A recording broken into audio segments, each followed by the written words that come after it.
अस्सलामुअलैकुम वरहमतुल्लाहि वबरकातुहू। बिस्मिल्लाहिर्रहमानिर्रहीम। गुस्ल के मसाइल। गुस्ल में 3 चीज़ें फ़र्ज हैं। अगर उनमें से किसी एक को छोड़ दिया या उनमें से किसी में कोई कमी कर दी तो गुस्ल नहीं होगा। नंबर 1, कुल्ली कि मुंह के पुर्जे पुर्जे में पानी पहुंच जाए। फ़र्ज है यानी होठ से हलक की जड़ तक पूरे तालू, दांतों की जड़, जबान के नीचे, जबान के करवटों, गर्ज मुंह के अंदर पुर्जे पुर्जे के जर्रे जर्रे में पानी पहुंचकर बह जाए। अक्सर लोग यह जानते हैं कि थोड़ा सा पानी मुंह में डालकर उगल देने को कुल्ली कहते हैं। याद रखो कि गुस्ल में इस तरह कुल्ली कर लेने से गुस्ल नहीं होगा, बल्कि गुस्ल में फ़र्ज है कि भर भर मुंह पानी लेकर खूब ज़्यादा मुंह को हरकत दें ताकि मुंह के अंदर हर हर हिस्से में पानी पहुंचकर बह जाए। अगर रोज़ादार ना हो तो गुस्ल की कुल्ली में गरगरा भी कर ले। हाँ, रोजे की हालत में गरगरा ना करे कि हलक के अंदर पानी चले जाने का खतरा है। नंबर 2, नाक में पानी चढ़ाना। गुस्ल में इस तरह नाक में पानी चढ़ाना फ़र्ज है कि सांस ऊपर को खींचकर नाक के नथुनों में जहाँ तक नर्म हिस्सा है उसके अंदर पानी चढ़ाएं कि नथुनों के अंदर हर जगह और हर तरफ पानी पहुंचकर बह जाए और नाक के अंदर की खाल या एक बाल भी सूखा न रह जाए, वरना गुस्ल नहीं होगा।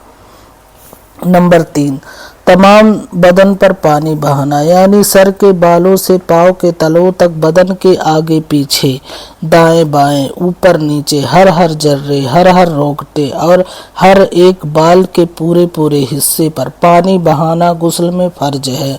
बाज लोग सर पर पानी डालकर बदन पर इधर उधर हाथ फिरा लेते हैं और पानी बदन पर पोत लेते हैं और समझते हैं कि गुस्ल हो गया। हालांकि बदन के बहुत से ऐसे हिस्से हैं कि अगर एहतियात के साथ गुस्ल में उनका ध्यान ना रखा जाए तो वहाँ पानी नहीं पहुँचता और वह सूखा ही रह जाता है। याद रखो कि इस तरह नहाने से गुस्ल नहीं होगा और आदमी नमाज पढ़ने के काबिल नहीं होगा। लिहाजा ज़रूरी है कि गुस्ल करते वक्त खास तौर पर इन चंद जगहों पर पानी पहुँचाने का ध्यान रखें।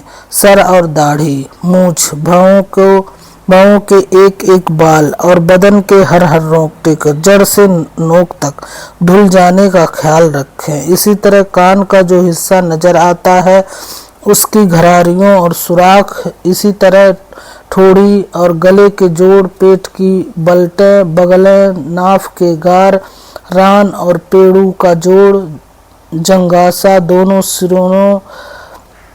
सुरीनों के मिलने की जगह, जकर और खुशियों के मिलने की जगह, खुशियों के नीचे की जगह, औरत के ढलके हुए पिस्तान के नीचे का हिस्सा, औरत की शर्मगाह का हर हिस्सा, इन सब को ख्याल से पानी बहा बहा कर धोएं ताकि हर हर जगह पानी पहुंचकर बह जाए।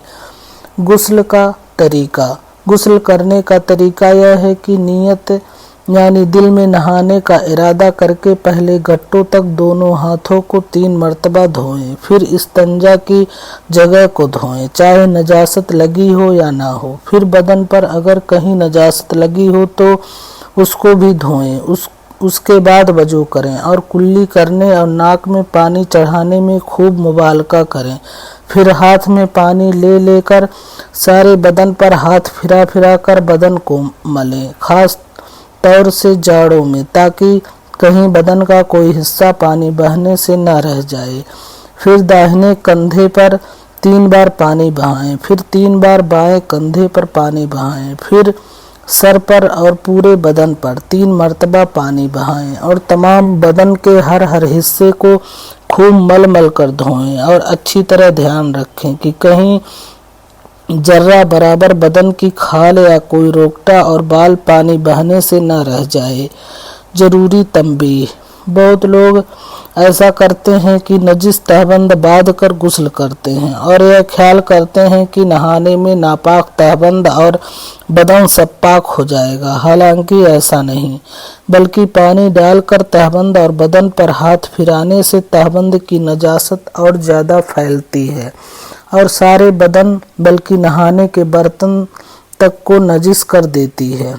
اس لیے نہانے میں لازم ہے کہ پہلے بدن کو اور اس کپڑے کو جس کو پہن کر نہاتے ہیں دھو کر پاک کر لیں، ورنہ غسل تو کیا ہوگا، اس طرح ہاتھ سے جن چیزوں کو چھوئیں گے وہ بھی ناپاک ہو جائیں گی اور سارا بدن اور تہبند بھی ناپاک ہی رہ جائے گا۔ مسئلہ: غسل میں سر کے بال